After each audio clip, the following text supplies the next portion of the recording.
So back at the business stories that matter in the Northwest. We're going to be speaking with John Delaney from RunPod. That's on Stephen Street in Sligo. He also has a website, runpod.ie. But first this morning, I went out during the week to meet a really interesting lady, Fiona Murphy. Fiona is a scientist with a Bachelor of Science in Food Nutrition and Health, an advanced functional medicine and neuropathic practitioner. And this morning I'm delighted to be joined by Fiona Murphy. Now, many of you will know her because she has a very good presence on social media. Her company is gowithyourgut.ie. Fiona, thank you very much indeed for joining us on this morning's Up and Running. I'm so delighted to be here. Thank you for this opportunity, Claire. Well, your reputation precedes you. I was reading up about you and it's fairly impressive. You have a Bachelor of Science in Microbiology, Food Nutrition and Health, Gut Health, and you're a scientist. And that is something that you have used your own experience and your intellectual knowledge to cure yourself, really. That's it, exactly. And I suppose just my understanding of blood work and being able to read the figures and read behind the figures and just continually researching regarding different symptoms and different treatments and trial and erroring loads of treatments and supplements and medications over the years has shown me so many things about the healing journey, and both from a good and a bad standpoint. And I think my own personal journey with my gut health, skin health, mental health and hormone health has really helped me heal other people, because a lot of them are in my shoes, or they were in my shoes, or I was in their shoes, let's put it that way, for many years. So they understand. And it also gives people hope that you can get better, because a lot of people I would see are very, very stuck, and they've tried so many things and they've got turned away, or they're not making any progress, or things are making them worse, or they've been kind of made feel like it's all in their head. And of course, nothing is all in anybody's head. It takes a huge amount of mental effort to actually attend a doctor or attend a practitioner or anybody to help you with your health. And you're not there for nothing. Most people are going around with very, very difficult issues that are really affecting their quality of life for many years before they ever go to see a doctor. And they have been trying many, many supplements and things, approaches behind the scenes. And eventually then they end up so sick and they have nowhere to turn to, and they kind of get burnt out from trying different things as well. So I suppose I'll just go back and kind of talk a little bit about my journey. So like, I would have been aware that I would have had IBS from the age of 17. So for example, I would have been going out to restaurants at night with my friends starting at that age, and I would have been having everything from the starter to the dinner with the veg to the dessert with the cream and the ice cream, and then the coffee and the wine, and running to the toilet with pain and diarrhea. And all I knew about it back then was that is called IBS. IBS is something we have to live with. We just have to manage it, and there's nothing we can actually do about it. But what I learned over the next 20 years is that IBS can turn into a much, much more serious condition called small intestinal bacterial overgrowth, a mold, or a very massive candida or yeast overgrowth over time, that if it's not addressed. And so for like a lot of my 20s, I would have been struggling with anxiety, feeling overwhelmed at work, just stress in my private life. There was anything extra into my schedule that it was upending me, and I was going around with the IBS and whatever, and I was trying lots of different supplements and probiotics, and I wasn't really making any progress. But when I got into my late 20s, early 30s, the IBS really stepped up. My dad had died suddenly of a brain hemorrhage when he was 61. And the stress of that stopped me sleeping at night. I'd also come off the pill, and I wasn't sure if the lack of estrogen then had affected my sleep also. But this had a dramatic effect on my digestive health, where I got to the point that I wasn't able to digest food in the evening. So like, I'd stop eating at 4 o'clock in the afternoon or 6 o'clock because I was like, I'm not able to digest. So throughout my life, if I ate a big meal late at night, I would be going to bed and I'd be awake the whole night. So going out to restaurants was something I did because I was a young person, but it was a disaster really from the point of view of digestion. Now, I didn't know at that time it was because my stomach acid was low, my bile flow was low, possibly my pancreas enzymes were low, and I didn't have the digestive juices to digest all of those things late at night. But I didn't know that for many years. So you just continue on and you go, okay, my digestion's fine most of the time.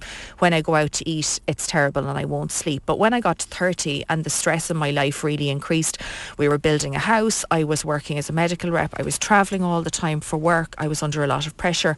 My mum was also living with undiagnosed dementia for years and depression, and I was looking after her behind the scenes as an unseen carer for all those years. So my life was incredibly stressful, as well as the fact that I had a high perception of stress. But what I didn't know at that time was that that stress and the nervous system dysregulation was actually causing my stomach acid to become very low. And if the stomach acid becomes very low, the body isn't able to wash away the bacteria, yeast, mold we're taking in with our food or our environment, and we're not able to flush away everything in our system and digest normally.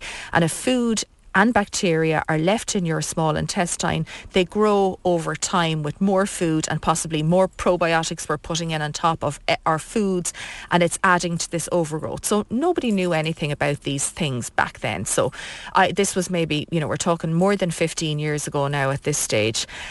So, I mean, I know I would have gone to my doctor for a colonoscopy at that point and that gastroscopy. So thankfully I had a couple of friends who were GPs and they told me you need to have a full ODG done. So I did, but of course I went for the scopes, and I would have gone at 28 as well because I would have been on the contraceptive pill. It was giving me loads of diarrhea and IBS.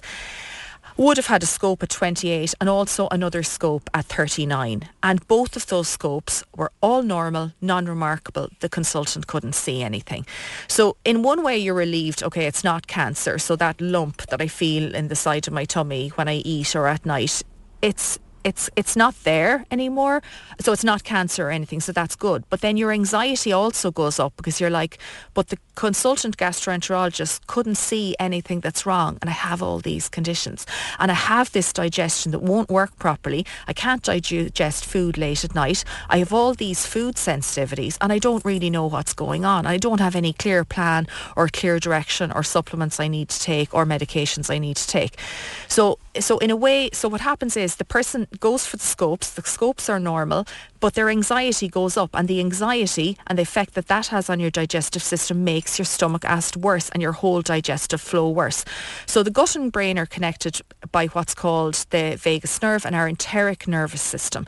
So what if it goes on in the gut is felt by the brain, and what goes on in the brain is felt by the gut. So if the person has an anxious predisposition or isn't sleeping well at night or has a lot of overthinking going on, that can be a root cause of like IBS, rumbly tummy, digestive issues, right?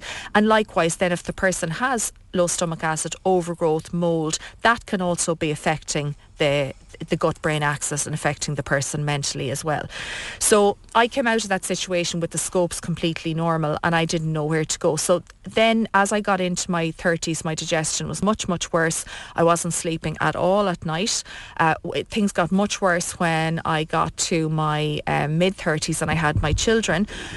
I stopped sleeping at all. So from the age of 36 to 40, I wasn't sleeping. I couldn't get the medication right with the doctors, and I was just trying to take over-the-counter remedies to help me, nothing which was helping. And nobody had told me that at that time that if you don't sleep at night, your hormones will completely bottom out. Your master pituitary gland in here can't recharge and your hormones will drop out. So my period stopped.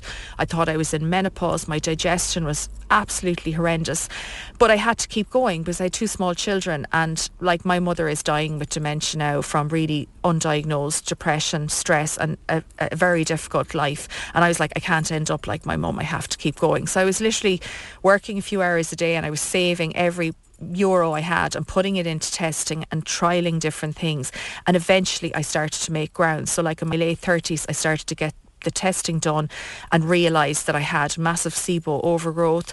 I had mold toxicity in my body, and this was what was driving all of the illness and all of the nervous system dysregulation, and which was stopping me sleep at night. So it took me a period of 5 years, I suppose, to make sense of everything.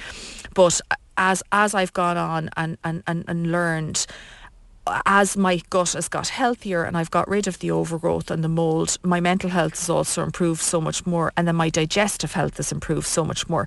So, rumbly tummy or the food intolerances have really largely disappeared.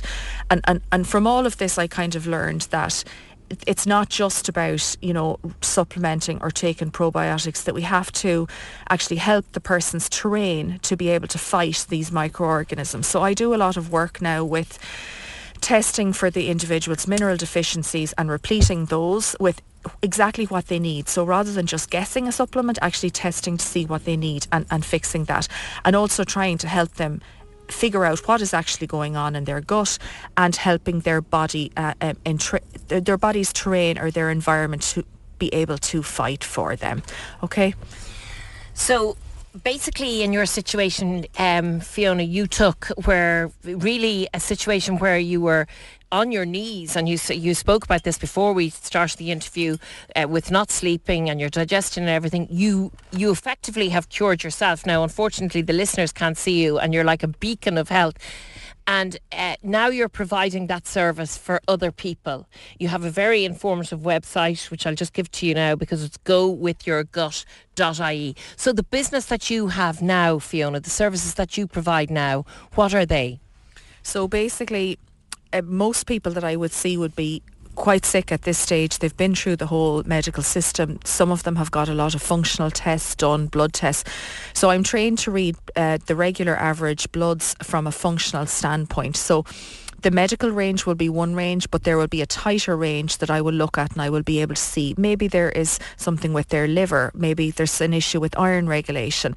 I'll be able to look at some of their existing tests, and then I'll be able to direct them towards other tests to get done. I would also sit down and see a person for at least an hour and 15 minutes because I need to hear their whole backstory.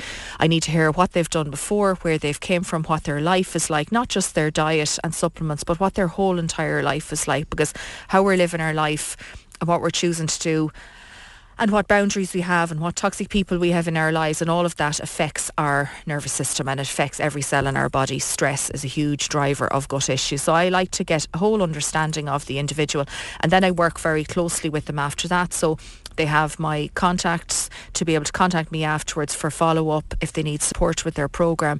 And then once we get a test or so done, I will see them then a couple of months later. So maybe 2 to 3 appointments. And it'll depend on the individual and their capacity. Some people will have a small amount of capacity and I will tailor the routine to suit them. And other people will be able to give their self-care, 2 or 3 hours a day, and I will be able to give them more things to do in that time. So it can be a long journey for some people. It can take a couple of years, but if they're prepared to work on themselves every day and do little and often, they can make really good improvements. So yeah. And that is Fiona Murphy, and her company is gowithyourgut.ie. Now, if you want to contact her, you can get onto her website, and she has a WhatsApp number there, and she likes to be communicated with. Now, she is, I know, very busy because I was speaking to her about that, but you can have a look at the WhatsApp and maybe send her a message. She'll communicate.